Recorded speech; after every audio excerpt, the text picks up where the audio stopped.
are listening to the Barbra Show, the place where we discuss all that really matters. We will cover all you need to know about lifestyle, health, spirituality, and plus so much more. Are you ready? Let's dive in.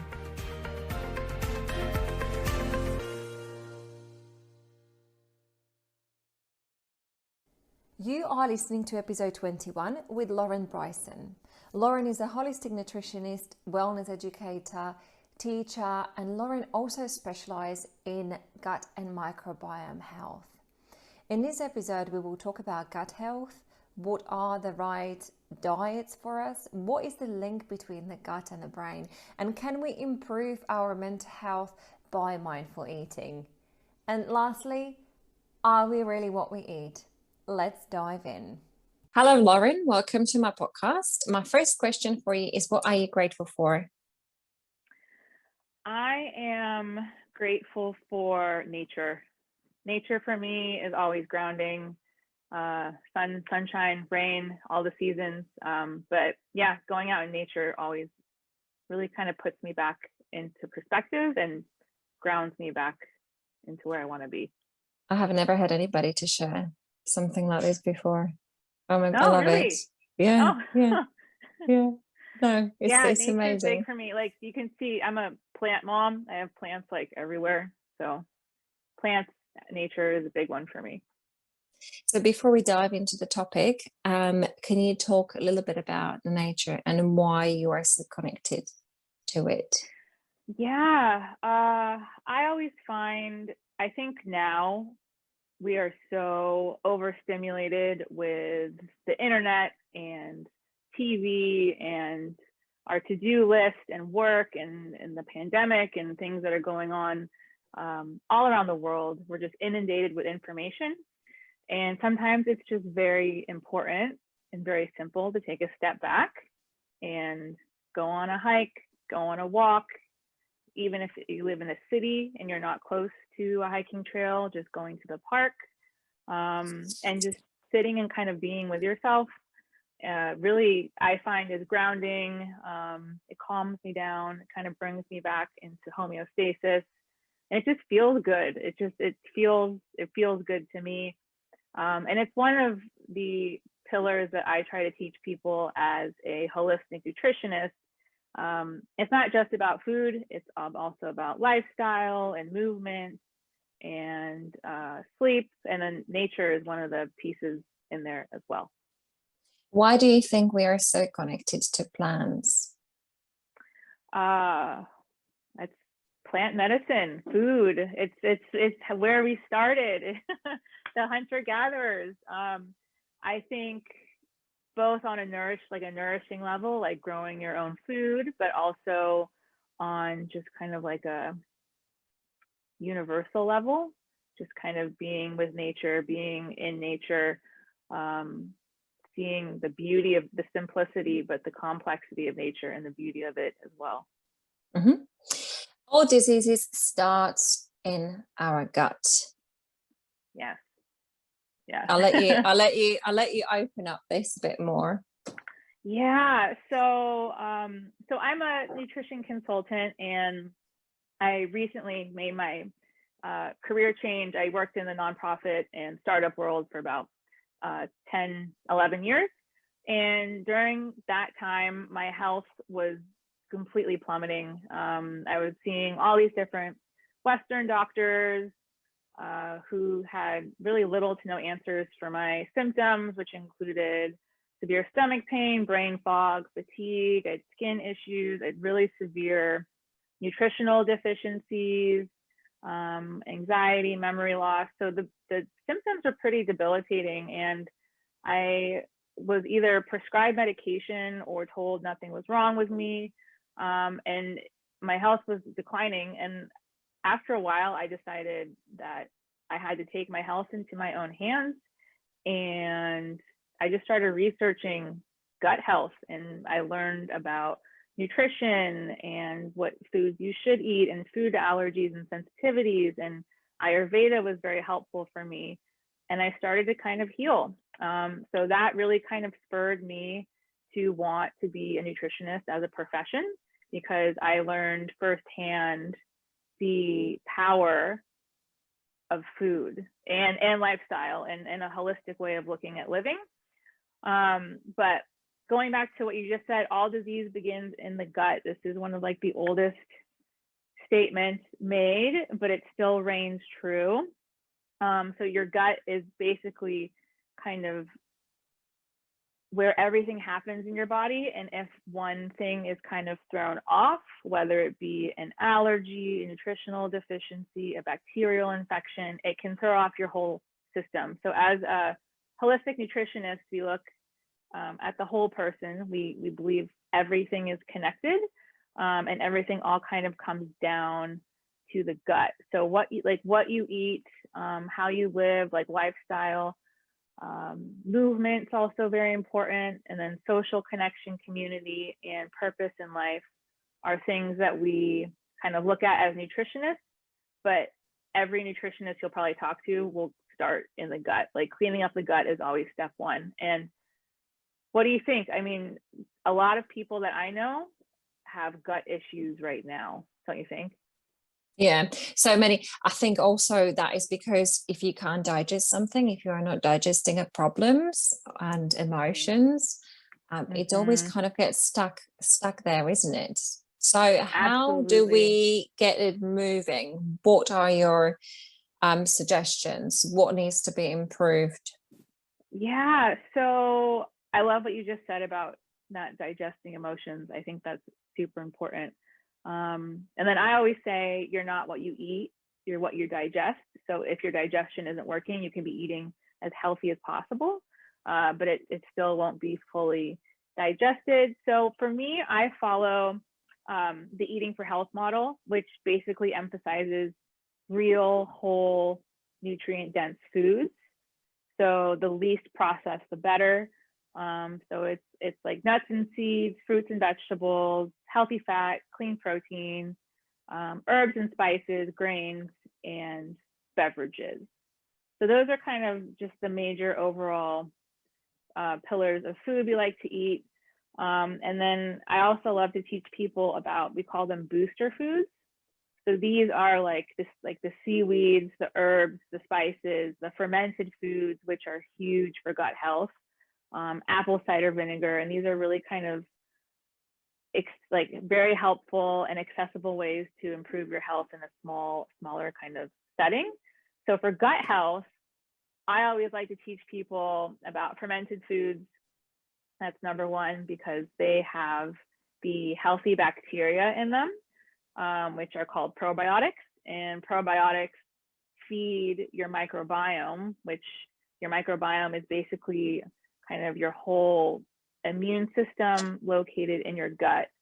So 70% of your immune system actually is located in your gut, which I think is super interesting, especially now with everyone so focused on immune health. So a great way to support your immune health is through your gut. So fermented foods, foods high in omega-3s, which are really anti-inflammatory, like seaweed, cold water fish, sardines or eggs.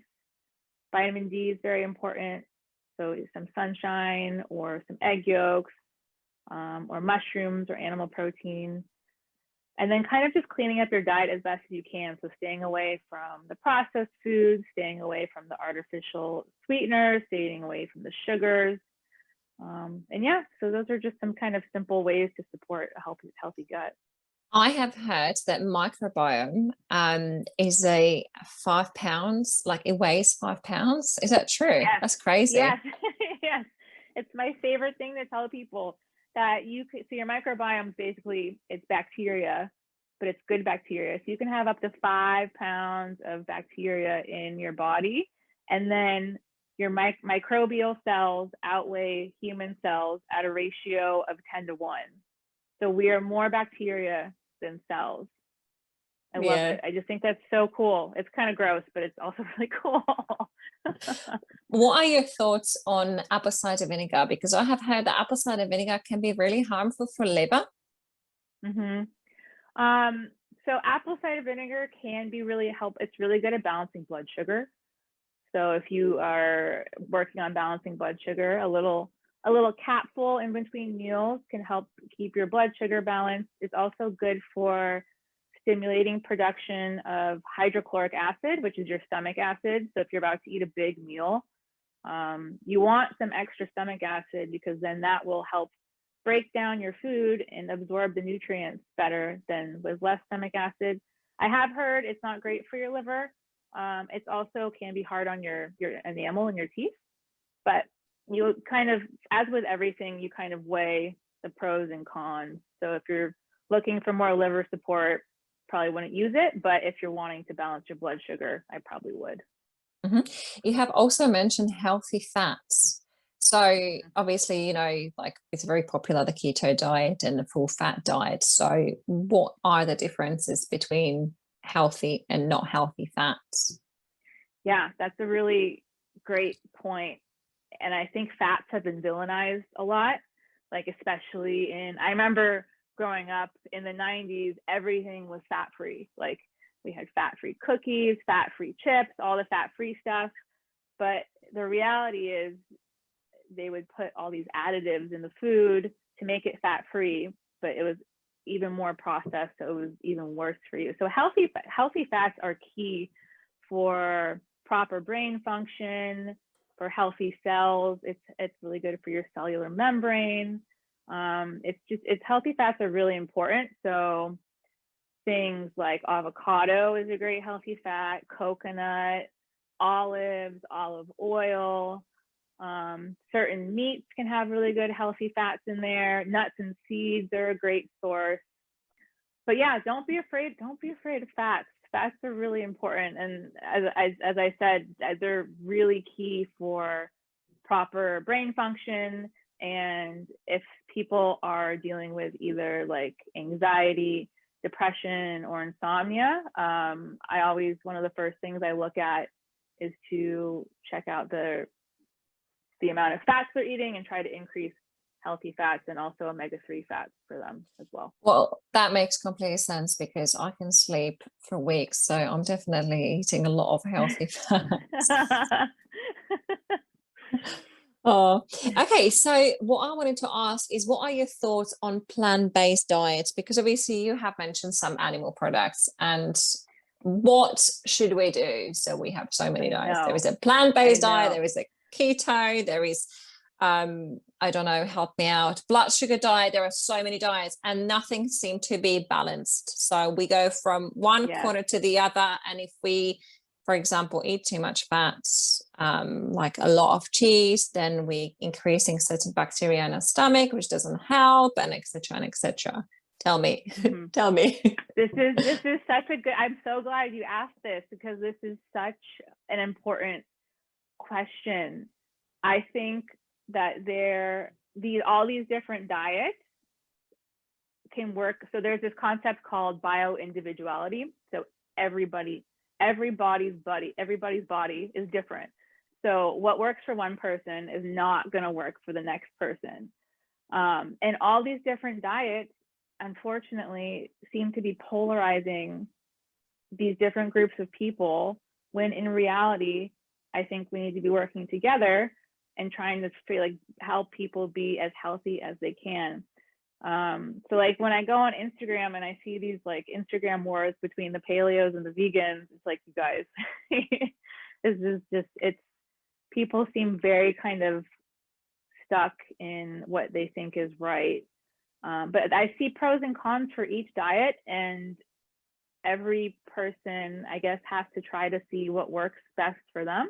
For me, like, for example, I went vegan for a couple months and it did not work for me personally. So now I eat both plant protein and animal protein, and that's what feels best for me and my body.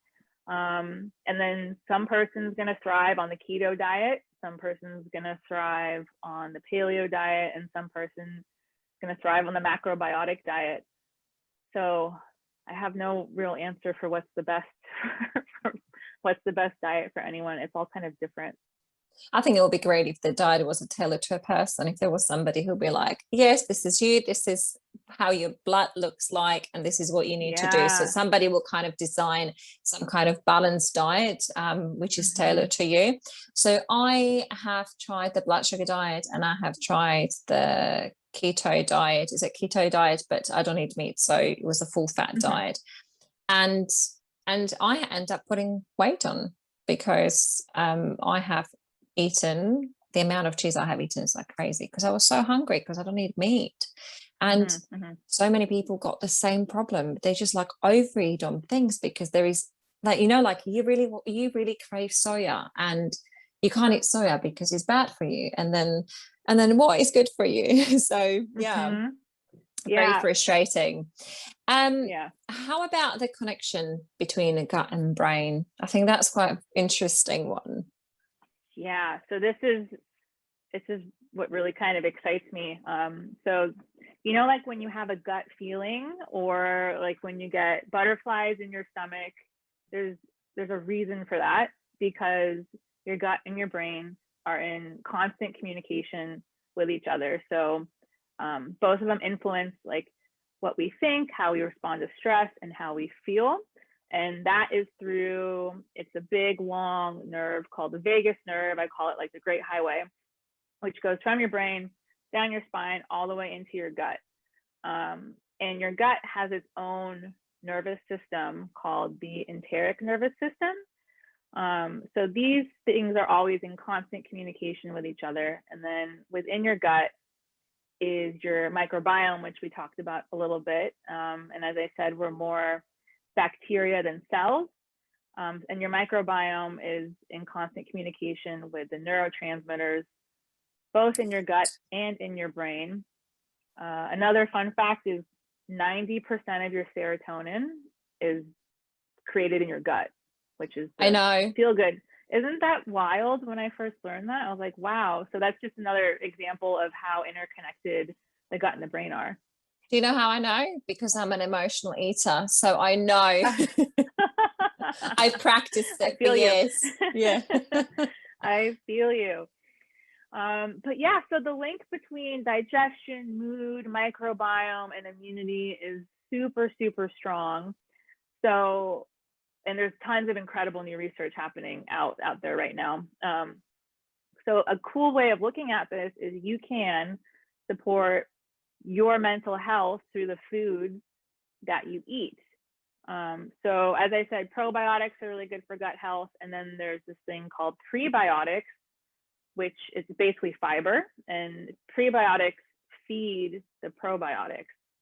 So examples of prebiotics can be asparagus, garlic, bananas, onions, artichokes. So prebiotics and probiotics are great. As I said, omega-3s are really key for supporting your mental health, really essential for brain function, and really highly anti-inflammatory. Fiber, soluble and insoluble fiber, is really good. And then just different colored fruits and vegetables, because each different color has a different vitamin and mineral in it. This is one of the things I teach kids cooking. So one of the pillars I teach to the kids is eat the rainbow. So try to eat as many different colored fruits and vegetables as you can, because they'll give you different vitamins and minerals, which sounds so simple, but like when I look at my plate sometimes, I'm like, oh, okay, this is all green, or like, oh, this is all white. Like this is, I need to change the colors up a little bit. Love it. Can you talk a little bit about the reasons why do we need to eat with seasons? I love that blog post, by the way, you have on your website. Thank you. Yeah. So this is something I love to talk about. I always tell people to eat for their soul. So it's seasonal, organic, unprocessed, and local. But eating seasonally, I feel like, is a forgotten art form. So, you know, like when you go into the grocery store and it's the dead of winter, I'm out here in California, but it's the dead of winter and they have like strawberries, blueberries, peaches, watermelon. You're like, what? And they're very expensive. You're like, what is going on? So eating seasonally is a really cool practice to start doing.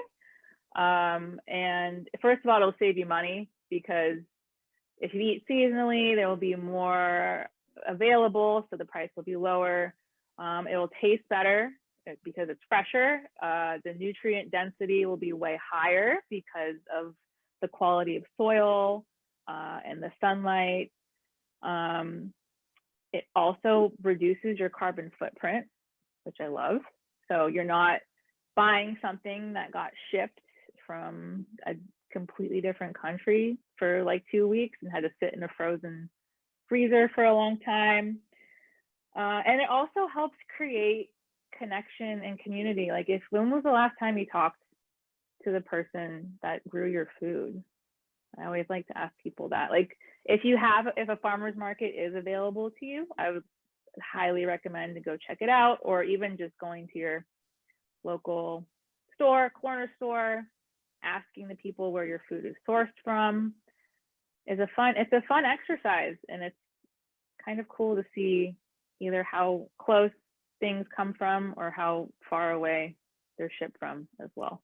We have farmers markets here, I think, once a month in some of the towns and villages, and somewhere you have it on every weekend. So it's a very cool thing to do.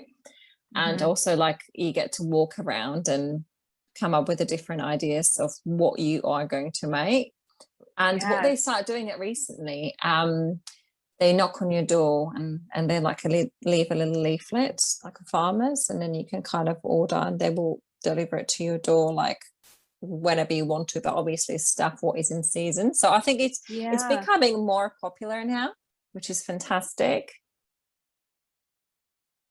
Yeah, I love that. We have those too. They're called CSAs, where the farmers deliver like fresh produce of whatever they have, and it's fresh, and it also encourages you to cook with foods you wouldn't normally buy. Yeah, which I love. Yeah, totally. Okay, so what is the best food you will recommend to improve our gut? Oh my goodness. Sauerkraut, probably. I always go back to fermented foods. So sauerkraut is so full of healthy bacteria. If you don't like sauerkraut, maybe kimchi or yogurt, or miso. Miso is also a good probiotic. But yeah, I always kind of go back to just like the basic. Sauerkraut is very good. Anti-cancerous. What do you call it? Anti-cancer herb or plant? Yeah, it's. I mean, I would call it it's just fermented cabbage. So I guess it's kind of a condiment. I'm not totally sure. But yeah, it's good for the gut. As you said, has really good anti-cancerous properties. It's good for your immune system. All the things. Thank you. And what are the things you have coming up? Yeah, so I just launched my holistic nutrition business called Lauren Emerson Wellness. I'm also a kids cooking instructor with Kids Cooking for Life, and I'm a wellness facilitator with Bowman Wellness. And we're doing a quarterly wellness week. Everything's free. If you want to go check out our program, bowmanwellness.com. And yeah, so we're just kind of kicking everything off right now. Thank you very much, Lauren, for being on my podcast. Thank you so much for having me. This was lovely. What an amazing episode. I'm so grateful that Lauren came on my podcast. And I don't know how you feel about this, but with these diets and with these extremes, and we are allowed to eat this and we are not allowed to eat that, it's just so confusing. So it's so nice to have somebody who kind of like reassures you that everything needs to be in balance, and to go into extreme diet is probably not a good thing for everyone.